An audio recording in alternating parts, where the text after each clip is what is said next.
I'm so excited about the conversation we are going to have today because we found this gem of an article. And it's not even,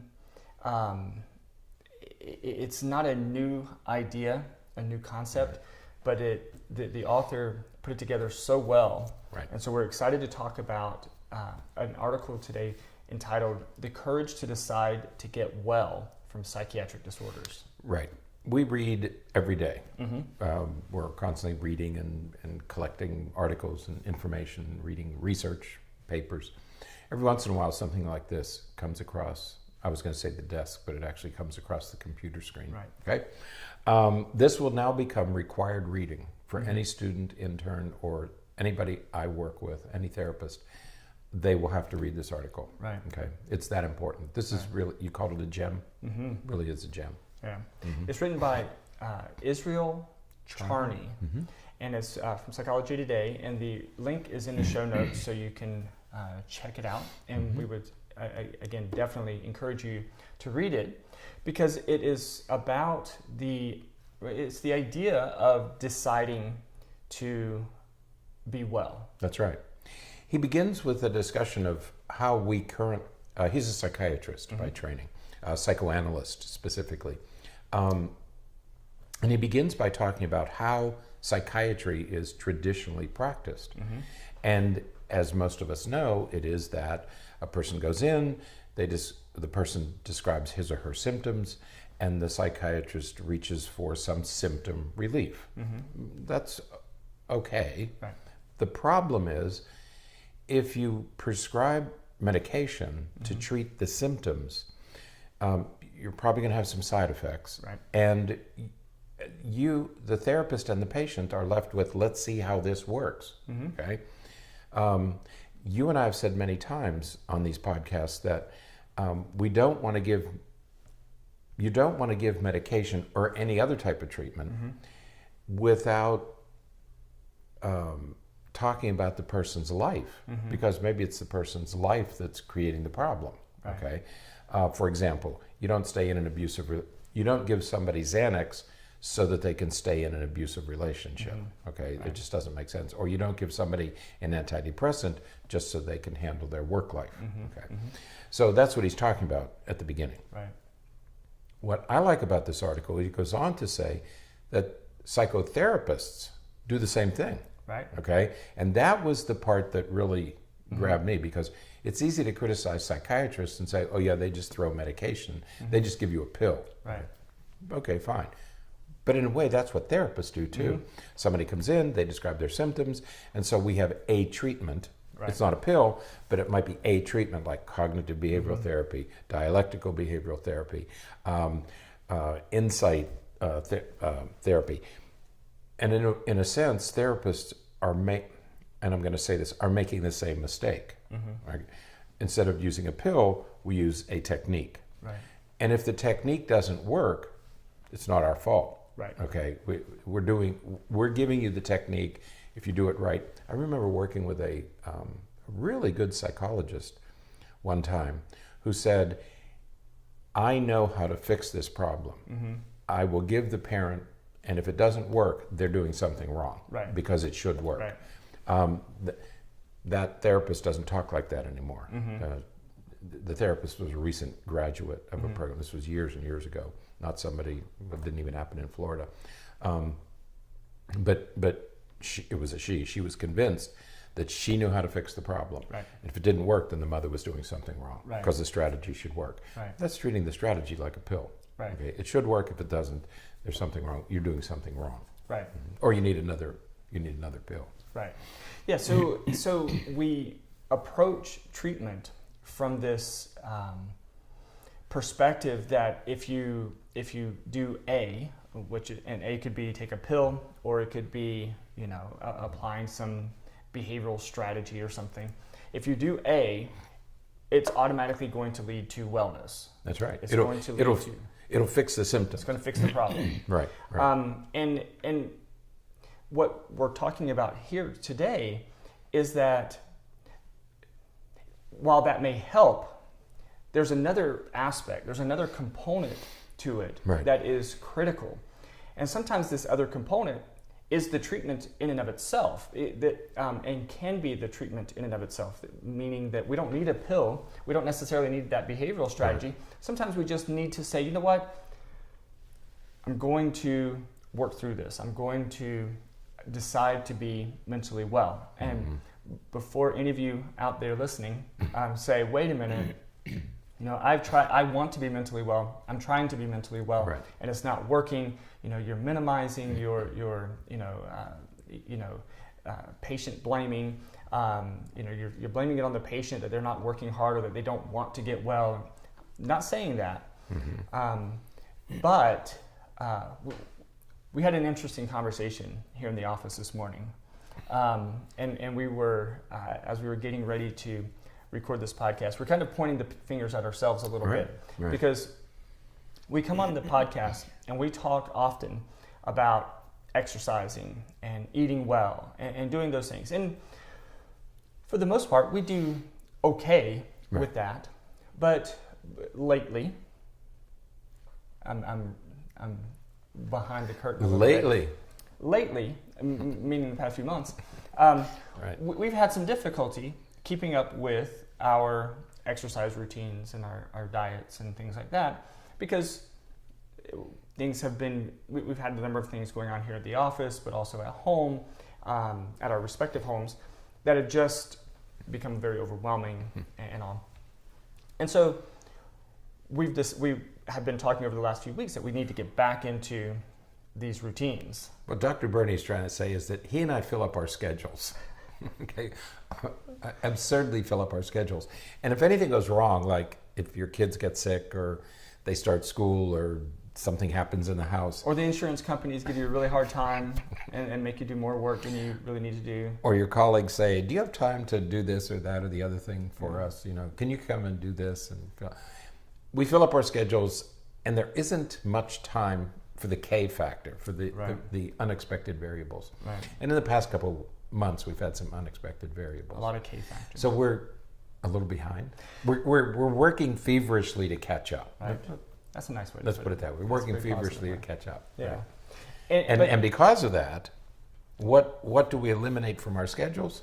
Yeah. The things that we really should be doing. Things that we need. And the exercise and the... What goes first? Exercise. Yeah. You know. But what we were talking about this morning is how much this experience has helped us to understand where a lot of the people that we work with are coming from, a lot of our patients are coming from, in that they feel as though they just can't. And we know, you know, intellectually, these are your words this morning. Intellectually, I know that there are 4 hours within a week to exercise. There's 4 hours in there somewhere. Right. But for some reason, every day that goes by, we find a reason not to do it. Right. And it's that part that I think Charney's really talking about here, that there is a way. It may be hidden, it may be difficult to find, it may require a concerted effort, a very concerted effort. Emphasis on effort. Right. It may take some real soul searching. But when you make the decision to do it, that's when you're going to start seeing the change. Right. And that is, again, that's just what we're talking about today. And what he... Man, that was very therapeutic. Thank you for listening. Cathartic. Feels so much better. It's okay. I almost touched you. You did. But I didn't. In our business, we talk about symptoms. Right. Okay. In using the Diagnostic and Statistical Manual, people come into our office and we listen to their symptom. We listen for symptoms. Right. And if you have these symptoms, then we make a diagnosis. Okay. What Charney is saying here is that symptom relief, though valuable, isn't enough. Right. And I think he's absolutely right. And we all get caught in that. I want to reduce your symptoms. For example, parents come in and they have a recalcitrant, disobedient, defiant child. Okay. So they come in we want to relieve their symptoms, which are their anger and frustration. So we help them make the child's behavior better. Okay, we don't really solve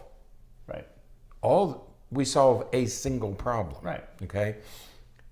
What Charney is saying here is that there's much going on behind the presenting complaint or the symptoms. And he said whether we use a pill or a technique, we have to go, as professionals, we should be moving beyond symptom relief. Yes, it's important, but it's not the only thing. And what he's saying is what we have often, I think he's saying what we've often said, is that you don't just relieve symptoms, you have to figure out what about this person's life is causing the kind of distress that they are experiencing. Right. So whether it's a couple coming in for advice about keeping their marriage together, or whether it's parents getting a child to sleep in her own bed, or a person who's depressed, or a person who's even close to being showing psychotic symptoms. What about their life? Is it a bad relationship? Is it a bad work life? What is it that's creating all these problems? And he said we should also be addressing those things. Right. And I think he's absolutely right. And it's a valuable article. For example, he's saying, let's go ahead and treat the symptoms, but we should also be cleaning out our stuff from childhood. Okay, what are you carrying from child? And all of us do. Okay, we should spend some time doing that. You don't have to be a psychoanalyst to talk about somebody's childhood. Is there trauma? Is there sadness? Is there something creating problems between you and your parents or you and your siblings that continues to be a problem? We should look at that. How do we relate to others? Our spouses, our children, our coworkers. How are we doing that?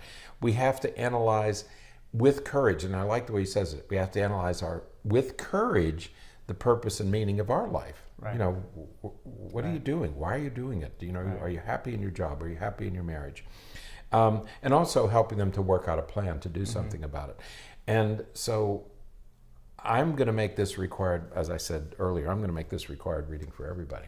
And he talks about, if you read this article, and I hope you do, go to the end, because he gives three short cases, not case studies, 3 short cases of how this works in real life with 3 patients that he had. It's fascinating reading. Absolutely. So, and so, yes, this is now required reading for everyone. It'll be in everybody's mailbox here in our office.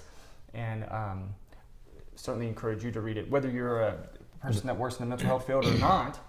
This is certainly something that's going to help you hopefully look at yourself and look at your life situation and make some decisions to be healthy. And you know, the other thing I thought about when I read this article, when we talk about symptoms, there are people who come to us who have symptoms.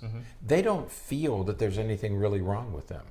Okay, we all, because we talk about it all the time, we all have a number of individuals that we see who meet diagnostic criteria, who are struggling with one thing or another, but they don't feel that there's anything particularly wrong. They're coming here because they've been advised to, or they've been court-ordered to, or their parents are bringing them in, especially true with teenagers, or other people who come in and just want to chat, they want to talk, which is perfectly okay. They don't feel that there's anything wrong. So it would be very difficult to get them to this point. You have to begin with somebody who is feeling pressure to change and say, okay, let's take a look at your life. Let's take a look at these other things, because we always talk about exercise, nutrition, and sleep. If you're not doing those things well, of course your life is going to be out of focus. Absolutely. So there is this decision to change. But we acknowledge it's not easy. The discussion we had this morning was, I can't get started on this new exercise routine. I'm as guilty as everybody else. We don't say it's not easy, but it's necessary. So, and one last piece is that for all of this to work, for all of this to be important for you, you don't even have to have a mental illness. No. You don't have to have any mental health problems. This is just, you know what, if you dislike your job, or if you are not happy in a relationship, or just not happy about anything in your life, this article, what he talks about in this article, will fit for that as well. You know, there are reasons that you are where you are, and maybe with the right kinds of decisions, the right kind of introspection, you may find a way to get out of some of these problematic situations. Right. Therapy, and as therapists, we should be helping people get to that next step, not just treating symptoms. We can fix the symptoms. That's just a first step. There's much beyond that we should be doing. And this article is a wonderful reminder. So if you're a therapist, read it, digest it. If you're not, if you are thinking about your life, we're not talking about your mental health, we're talking about just thinking about your life. Read this, it's a good start. Absolutely. All right, that is it for today. Until next time, stay happy, stay healthy, and forget to be afraid.